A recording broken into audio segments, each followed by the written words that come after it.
Feminism is what we say it is. And we say that feminism is the problem. Putting the conversation where it needs to be, this is the Vanguard Report.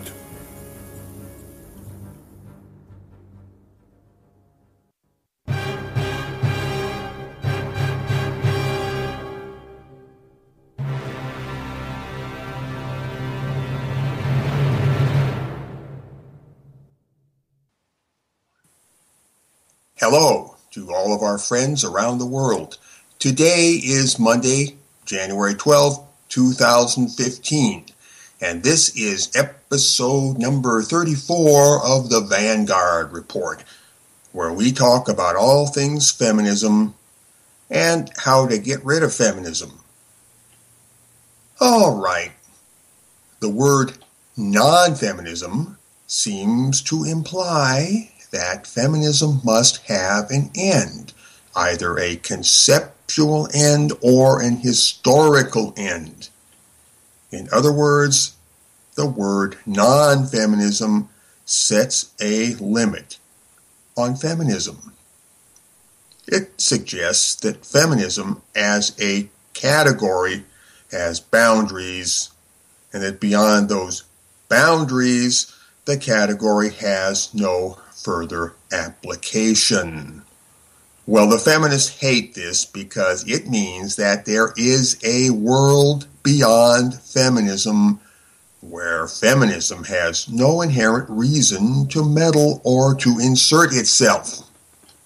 More ominously, the word non-feminism suggests that feminism has a time limit beyond which it must simply expire and play no further role in the world. So, whether in concept or in time, the category of non-feminism sets a limit on feminism. An expiration date, a social death. And that is why the feminists hate the word non-feminist, and why they hate you if that word applies to you. So, once again, this is episode number 34 of the Vanguard Report, and I am your host, Fiedelbogen, and with me, as always, is my fellow host, Nick Redding, man of Canada, and a true son of the Alberta Prairie. Nick, say hello to the people. Hey, everybody. I would encourage everyone to go to my website, mensrightsedmonton.com, and to check out my YouTube channel, Men's Rights, one word, second word, Edmonton. Our latest video is the feminist, non-feminist cooperation spiral. I think it is a must-watch for any activated non-feminist. Yes, thank you, Nick. I agree. It is a must-watch, and I will second what Nick has just said. Go and watch that. As a matter of fact, that's the first item on tonight's agenda. James, cue number 1. This is a link to the aforementioned video, the feminist, non-feminist cooperation spiral, which Nick has made recently. The video, incorporates a whole lot of philosophical concepts that Nick and I have been talking about for, ever since we've known each other, which has been, I think, about 2 years now. More than that. More than that? Yeah, a little bit more than that. Anyway, there's the link in your chat window. I encourage everybody to go there and watch that video, and not just watch it, but watch it again and again and again. It's got, I think, over 1,500 views now, and let's see if we can pump that up a little bit more. So, I'd like to tell you how to dismantle feminism. It's very simple. It's a 3-step program. How to dismantle feminism. 1. Expose its lies. 2. Reveal the persistent behavior of its participants. 3. Show the damage it has inflicted on the world. That's how you dismantle feminism. Repeat that over and over and over again. That is the foundational template of the whole program. Expose its lies, reveal the persistent behavior of its participants, show the damage it has inflicted on the world. In all of your propaganda efforts, you are generally doing one or more or some combination of these three things. And it's good to have it all codified in your brain so you can know exactly what you're doing and when you're doing, so you can bring maximum control to your effect. Especially the part about revealing the persistent behavior of its participants. Only we who have dealt with feminists and their social political allies for a long time and gone toe-to-toe with them in all sorts of micro-engagements, we are qualified to understand what their persistent behavior is. We've seen that behavior persistently, consistently, time and time again for years. We've got it down. We've got a handle on that stuff. And our task is to communicate this knowledge, this understanding, this awareness to a broader and broader public.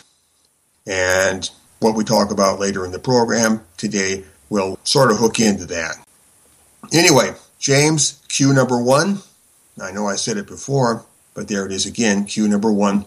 That's the same link I just gave you. That links you to the video that Nick has posted on the Men's Rights Edmonton YouTube channel, the feminist, non-feminist cooperation spiral. And that brings us into the main discussion for the first half of the program. It's about the feminist, non-feminist cooperation spiral. What is this feminist, non-feminist cooperation spiral? Well, cooperation. Have you ever spoken to a feminist and they say something like, why can't we cooperate? Why can't we work together? And I think that's really a hoot. I think there's no such thing as cooperating or working with a feminist or with feminism. Working with feminism is always working on feminism's terms. By definition, you cannot work with feminism. If you could work with feminism, then it wouldn't be feminism. It's by definition impossible. Either you become a feminist and then you're not working with feminism anymore, you just are feminism, or you remain a non-feminist, in which case cooperation is impossible because you're like two different horses pulling in two different directions. But Nick, would you like to introduce us to the feminist, non-feminist cooperation spiral in your own words, since you have done such a good job of explaining it on your video? Yeah, well, you just said that it was impossible for us to cooperate with them, and that's only true from a certain standpoint. It's impossible for us to cooperate with them if we cooperate with them on their terms, because it's not cooperation. It's just joining. It's assimilation. It's right? Essentially, yeah. They constantly confuse terms like this, which is stage one. Cooperation means do what we say, basically. Yeah. And the thing is, you can open up all kinds of avenues, psychological avenues, by recognizing their perversion of terms and just reflecting on the actual meaning of the terms that they are perverting. And upon thinking about it, I realized that actually both you're wrong, Beetle Bogan, and I am. You are wrong. You said it's impossible for us to cooperate. You're wrong, and they're lying. Well, I'm glad it's not the other way around. I mean, if I'm wrong, I'm willing to be corrected, okay?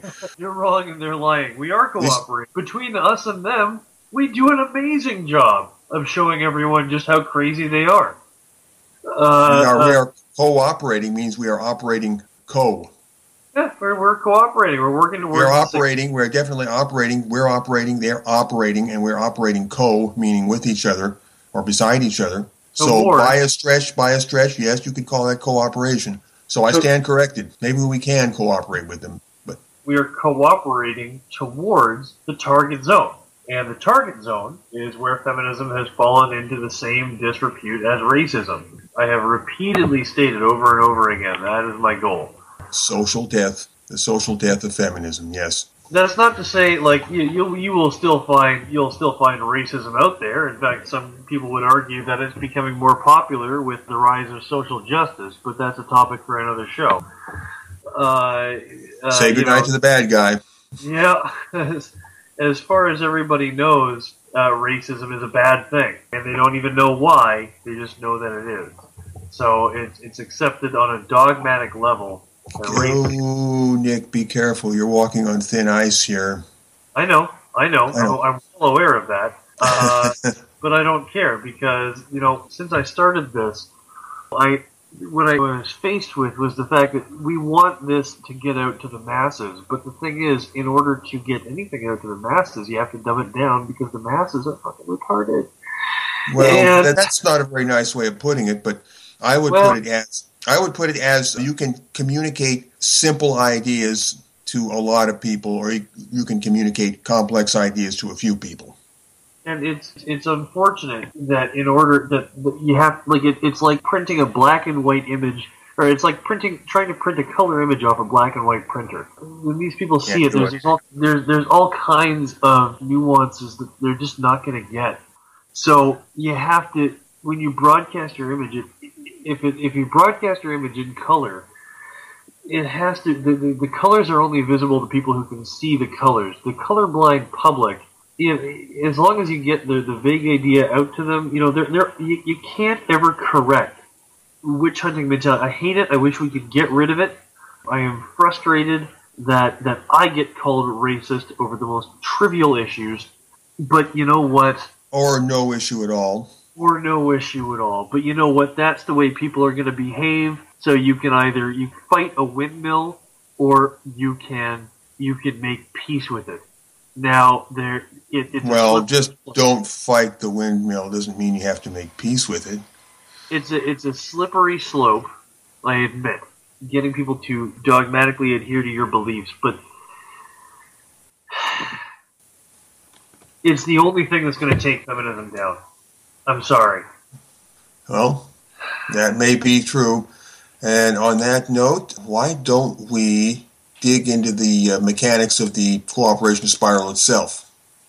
Okay, so stage one, as we all know, feminists lie. Now, this can be brought into feminist aggression because it's not just lies, it's also screaming, freaking out, blocking doors. You could even redefine it as a feminist transgression. They pour masses and masses of chewing gum into the gears of communication. Yeah, and so we'll just say lie because it is so important to identify them as the compulsive liars that they are. They don't just lie in the straightforward sense, but they gum up the truth. They block the truth.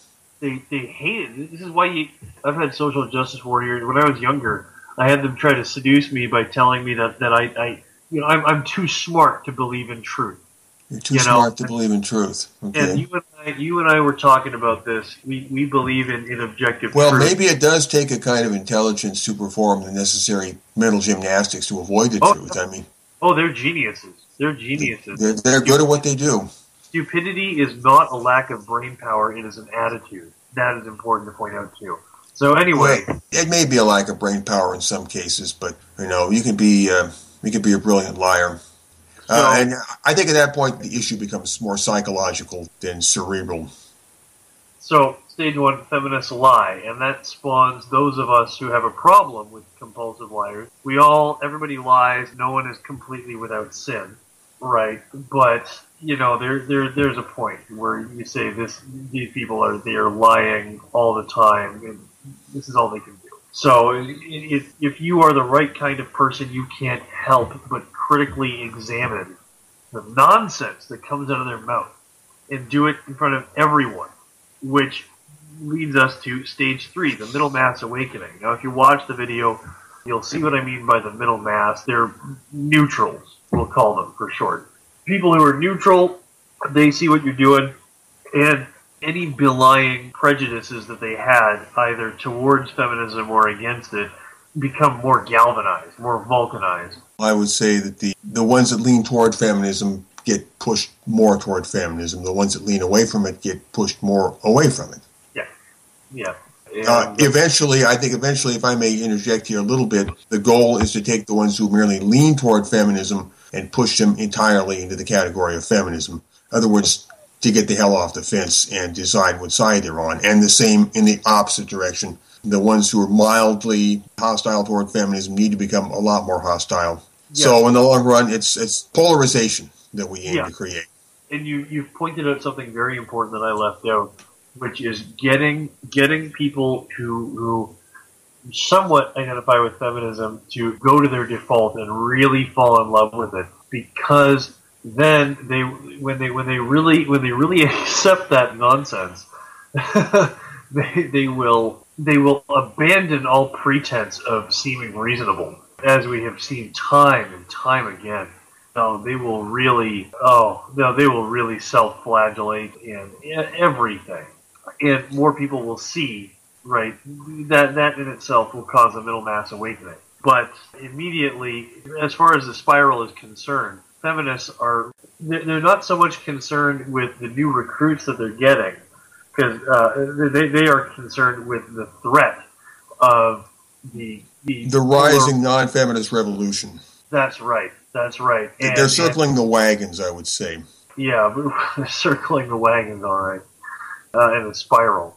This is like we've listened to their conferences. We've recorded some of them on surreptitiously with audio. Sometimes we've recorded them just with pen and paper, and occasionally. By the way, everybody, Lise Gottel of the University of Alberta knows what's going on. Oh, she knows damn well what's going on. They had that conference that I made a very gracious request to come in and film and not disrupt, not express my own opinions whatsoever. And we were told, falsely, because stage one, feminists lie, we were told that they were going to film it themselves, which I'm told they did, told from a trusted source they did, but we were also told they were going to make that footage public. That was a year ago, and it has not been made public yet. Well, they lied again. They lied. It is as reliable. They might have been telling the truth in their own minds when they made the statement, but the lie factor came in later when they failed to follow through. I suppose. I mean, I knew, I could tell right away that it was never coming, but whatever. And especially when I read what they had to say. I don't think it was Lise Gottel who made the statement. I can't remember specifically who it was. One of the speakers told the audience that that engaging with the MRAs, which is what they call the entire activated non-feminist sector, only expanded their influence. And that is so true. It raises the profile of the issues and brings it more into the public square. What a noble way to describe yourself getting your ass kicked. Well, that's a spin, I guess.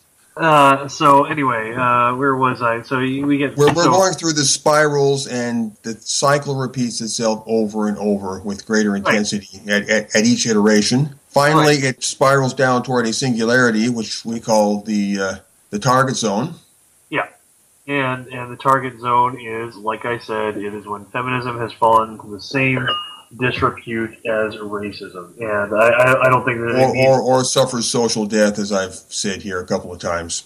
Yeah, meaning that social death, meaning that there will still be feminists around, there will still be feminism lurking in used bookstores and in dusty corners of university departments, but it will have been shot down in the public eye, and but the thing is, shorn of its credibility.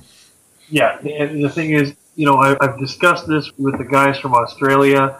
When we are old and gray and we tell the new generation, once we have defeated feminism and we try to explain what feminism was, the evil that it was, no one is going to believe us because it is so far-fetched.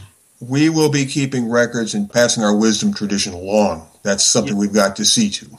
But you've got to preserve it so that the next generation, they only when they have experienced the awakening, only when they have come to this realization on their own, will they be able to understand what we're talking about. Yeah, it's hard to understand this stuff when you're hearing it from a secondhand account. And so, Because a a lot of it is inherently difficult to communicate outside of actual experience. It really is. Which is why, through the ages, we've had to couch this conversation in metaphor and fable and Parable. parable. Yes. Well, one note of encouragement, if we want to call it that, is that what we who are in the know, we Vanguard people, what we understand now is the microcosm. We are seeing, in effect, what the world will become on an increasingly bigger and bigger scale as time goes on. So, what we're saying, or what we're seeing here, what I should say, in a way, time is on our side, because what only we can see now in the future will be visible to more and more people. Yeah. In part because more people are going to see it on their own, and because those who have already seen it and who have come together to build an understanding, have left a archive of writings and videos and all kinds of good materials. That's right. To quote Sir Isaac Newton, "If I have seen further, it is only because I have stood on the shoulders of giants."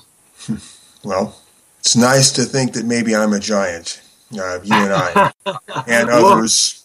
Whoa, Mr. Ego! I wasn't talking about you. Oh, yeah. Oh, yes, you were. Anyway, I would like to kind of pull this together. What we are aiming at here is to increase the polarization between feminist and non-feminist as forces in the world.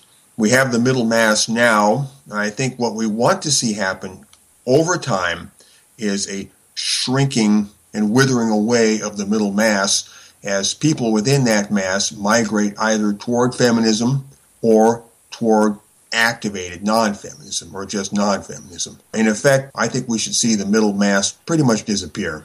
And we are polarized between feminism and non-feminism, and there is a knowledge of what feminism is from the non-feminist side. And anything you'd like to add to that, Nick? No, I was just coughing myself to death over here. Yeah, I think you summed it up pretty good. So anyway, again, everybody go and watch that video, The Feminist Non-Feminist Cooperation Spiral. James, one more time, that is cue number 1. Got it in there 3 times for you. Can't miss it. I think a lot of you have already seen the video. If you haven't, get over there, watch it, study it, think about it. And we've got some more good news for you here. We have a wonderful graphic illustration, a diagram being put together for us by a graphic designer from Denmark. He's doing a wonderful job on this, and the unveiling will be sometime in the near future. It's an illustration of the 3-sphere model and the cooperation spiral, all in one poster graphic, and I think we will have it in a big enough size that it can be printed as a poster. It can also be posted on the web. It can be maybe posted as a postcard. Oh, there's all kinds of things you can do with this, but it will be coming out. It's the spiral diagram, and let's make the spiral go viral. The viral spiral. One of the things that I want to iterate is that it will always be free of charge. The non-feminist cooperation spiral, the 3-sphere model, if you have to pay for it, you're being defrauded. This information will always be free of charge. Yes, information wants to be free. At least this information does. And I think we've given that pretty good coverage. Well, we could go on about this, but we're approaching the halfway mark now in the program. So, James, I'm not going to spring any surprises on you today. I'm going to give you ample warning that we have a music break coming up. So, James, let's go to the music break.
Okay, music break is over. Everybody, back on your heads. This is the Vanguard Report, episode number 34. I am your host, Fiedel Bogan, and I am here with my fellow host, Nick Redding, true son of the Alberta Prairie. Here on the Vanguard Report, we deal with three central questions which define all of our discourse. 1. What is feminism? 2. Where do we stand? And 3. What is to be done? And on that note, let's move forward into part 2 of tonight's episode. Cue number 2 will now be appearing in your chat window for those of you who are on the chat. This is to www.notehub.org. This is a very interesting article that was posted, I don't know when it was posted, but anyway, it's there now. And I'm going to read this off to you, and Nick and I, we're going to have a little bit of discussion about this. So, this article is untitled. It's just a bunch of text on a white background. Pretty plain vanilla, I would say. A great deal of acrimony over the Gamergate controversy can be attributed to the differences in communication styles, values, and expectations of different Internet communities. The problem is quite general, and we can expect to see it arise more often in the future as Internet citizens self-select into communities of millions. Within the Gamergate controversy, the most alien and perplexing communities are channers and social justice warriors, or abbreviated as SJWs. This essay will examine SJWs as a subculture distinct from the social justice movement. And here I got to insert a word of my own. It's a subculture distinct from the social justice movement, but a subculture is exactly that, a subculture, meaning part of a culture. To my mind, social justice warriors are to the social justice movement what radical feminists are to feminism in general. They're just the shock troops. Yeah, and in my experience, the social justice movement will treat social justice warriors the way they treat all warriors. They're already doing it. They will have them come in to fight their battles, do the dirty work, and then scapegoat them as horrid brutes. While, meantime, they are fattening off the gains which the SJWs have secured for them, and coming in and carpetbagging their way through the despoliated territory. Channers are deliberately, perpetually, maximally vitriolic and distasteful as a way to shield themselves from marketers and schoolmarms. Schoolmarm. Nick, what did you say a schoolmarm was again? It's someone who both instructs and expects a certain amount of moral propriety to the point where they are really pushing everyone. The examples that I gave were that when I was a kid in daycare, they wouldn't even let us put our fingers in the shapes of guns. What about the pirate jingle, Nick? Yeah. When my dad was a kid in the '60s in Catholic school, he and his friends, when they were playing pirates, they were not allowed to sing yo ho ho in a bottle of rum. They had to sing yo ho ho in a bottle of pop. It is this constant. If it's not words like fuck and shit, or guns pointed like fingers, or fingers pointed like guns rather, it's words like nigger and faggot, or any crude sexual imagery. But it is always the people who will do the fainting, the pearl clutching towards any perceived moral impropriety as a way of exerting their own control on the people around them. These are school arms. And they like to put themselves in the position of pedagogues. Yeah. Yes, they do. They put themselves upon a lectern, upon a podium, upon a pulpit, where they can be basically the moral bullies under the guise of nannies. Yeah, and once they get high enough, they find themselves nailed to a cross. Well, and they wonder how they got there. Anyway, This allows them to discuss mundane topics like video games and anime while insulating themselves from certain aspects of broader normal culture like inauthenticity, pervasive branding, or perpetual outrage. Channers might seem angry all the time, but this is in part a way to drown out outrage cues. In contrast, SJWs are cultural imperialists. Note that well, cultural imperialists who are hypersensitive to transgressions against their own cultural norms, even within completely foreign groups. In other words, they think they are the world. Meanwhile, they attach little importance to their own transgressions against the rules, values, or laws of the non-SJW communities they operate in. And very easily, we can slide feminist or feminism in place of SJW, and it works pretty well. SJWs escape consequence for their behavior through backroom networking with local community leadership or public shaming to outside communities. If you're reading this, it's likely because you've noticed your community leadership has suddenly and arbitrarily started enforcing unstated rules imposed by outsiders, while giving certain maligned members exemption from community rules. You see, they're taking over. They think they are the world, and anything beyond their boundaries is just not in the world. Therefore, doesn't exist. And anything that's foreign, alien to their world, can only be explained as, well, as a failure within their world. That's the best I can put it. I would also like to point out that this bit about giving certain maligned members exemption from community rules was put best in 1984 when Julia said, "If you keep the small rules, you can break the big ones." Yes, because the big rules are so big you can't see them. The small rules are big rules like lynching Bill Cosby. Lynching Bill Cosby. You have this feminist sexism against, feminist racism against an African American male. That's a pretty big fucking rule, is extending due process to someone. And everybody, even feminists, will give lip service to that. But they conform to certain archetypal patterns anyway. They maintain all these bullshit little schoolmarm rules so that they are given license to break the serious, life-ending ones. Like the trend now is toward getting more than one woman to accuse a man of rape. Yeah, there's a whole bunch of them, right? So they must be right. There's 50 million. The case at Columbia, where we had 3 female students blaming this one fellow of rape. Now, of course, I'm not saying what happened or didn't happen in that case, but I'm just predicting a trend here.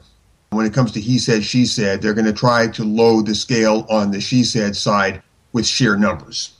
You're going to see women, feminists, getting together, colluding with each other to accuse one man of rape, and with the hope that by their numbers, people will believe them. Well, no, come on. You can't say to assume automatically that they are colluding. I'm not assuming anything. I'm predicting that this is something that's going to happen in the future. Okay, well... That's what I'm saying. And then, of course, in any given case, that's the whole problem right there. In a given case, how do you know? I mean, barring evidence, how do you know? Exactly. But the tendency is to believe, well, why would 3 women lie? Or why would 10 women lie? Or in the case of Bill Cosby, why would 26 women lie? And I got to admit, when you get that number, that sounds pretty compelling. But still, we have to admit the case has not been adjudicated yet. Yeah. Anyway. Yeah, that is the thing, and I want to make it clear that assuming that they are all lying is as damaging in the long run as assuming they are all telling the truth. Well, the point is you don't assume anything. You suspend belief or disbelief until rule of law and due process have done their thing. Exactly. But that's precisely what a lot of people not people like us, but a lot of people out there wish to short circuit.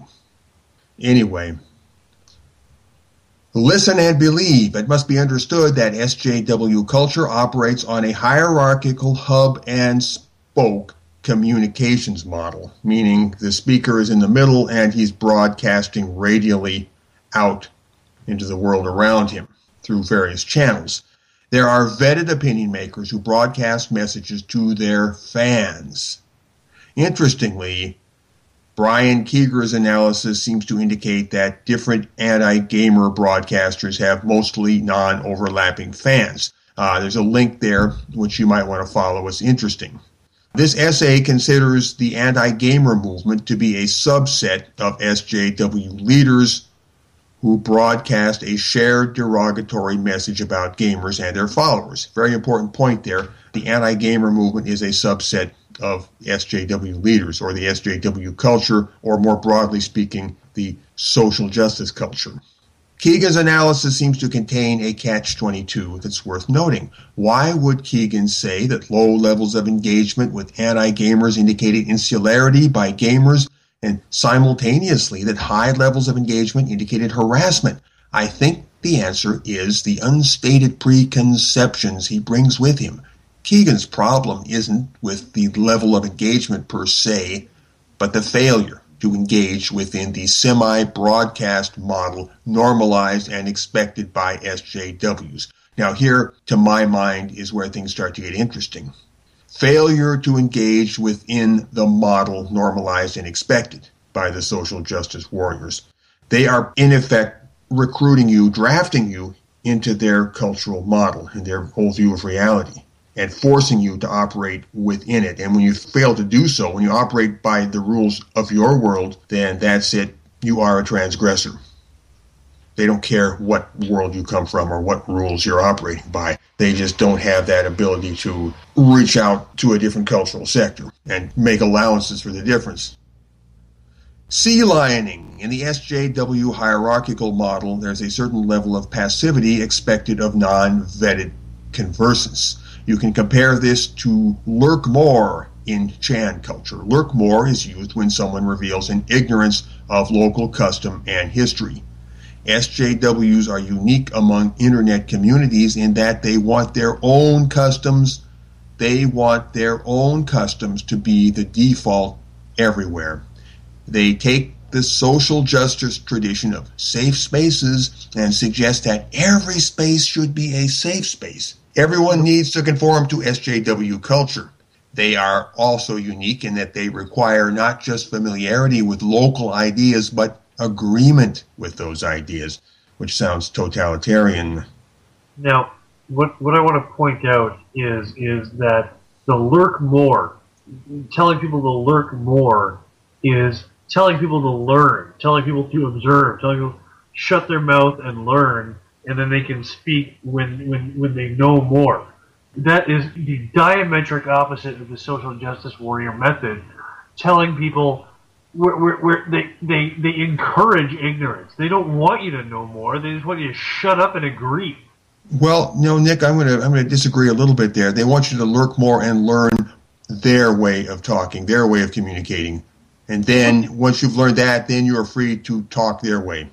They both want that. All subcultures want you to learn the ropes. Yes, exactly. Before you can engage, right? The difference is the SJWs basically annihilate the world outside of themselves and they impose their default on everybody. Yeah, and they have you learn a very, very, very, very simplistic set of ropes, and none of them are able to contextualize the world outside of that very simple set of ropes. Lurk more among channers is, as far as I can tell, is to have people just shut up and just learn for a little bit. Get, like the terms get educated, educate yourself, shit lord, we all want people to learn a little bit more before they open their mouths, but depending on who is saying them. What they mean is study our Bible and forget about your own. Yeah. Yeah. They want you to educate yourself. Damned if they'll educate themselves. Yeah, Your world, your reality is simply not valid to them. The only discourse is their discourse. I mean, everything else by default simply doesn't exist. Or is wickedness. Well, right. In either case, not valid. Those are my 2 cents. Anyway, this article goes on and on and on, more than I have time to read in the time remaining, but let's see what we can do. In SJW culture, speaking above your status like this is considered a form of harassment. Here, this is the best thing that really stands out for me in this whole article. A form of harassment. You speak, you express a contrary opinion which is outside of the social justice warrior or feminist discourse. That is harassment, or they might sometimes say trolling. It should be clarified for anyone not keeping close track of the Gamergate controversy that when the anti-gamer movement talks about gamers harassing people, or when feminists talk about non-feminists harassing people, okay, this is usually what they're talking about. For example, a notable anti-harassment tool used or promoted by the IGDA and Raspberry Pi Foundation specifically targets this behavior and whitelists real harassers as a matter of policy. Speaking above your station, important concept. Speaking above your station is called sea lioning and is subject to enforcement. So yes, we are all living on the hierarchical scale of the feminists and the social justice warriors. Any conversation with them is a conversation on their terms. It's their conversation and not yours. They have no sense of breaking on through to the other side. Enforcement. One of the more notable breaches of anon-social norms is name-fagging, taking on an unnecessary, usually pseudonymous identity. Anons punish this sort of breach by verbally attacking the offender. SJWs also attack offenders of their social norms, but they don't perceive themselves to be doing so. Rather, SJWs consider themselves to be the victims of harassment by such an offender. Shades of Darvo, anybody? Yeah, I do want to point out here that... Nick, I don't like to interrupt, but we're getting mighty close to the brick wall of death here. Okay, all right. Victims of harassment, when they target someone, the harassment and slander they spew is invisible to them. They're just letting people suffer the consequences of their own speech. I wish I could read off this whole article, but, we got 1 hour, well, less than that. And we're coming up close to the brick wall of death. Episode number 34 of the Vanguard Report is about to become history. So, folks, everybody go to cfproject.blog.com. That's cfproject.blog.com, and there you will read the Poison Manifesto. And if you want to get a hold of us here at the Vanguard Report for any reason at all, that's vanguardreport@usa.com. And folks, the brick wall of death is right in front of my nose. I can almost feel it. So everybody, we'll see you next week for episode number 35 of the Vanguard Report. And I say to you now, as I say every week, every chance I get, feminism is what we say it is. Folks, see you next week.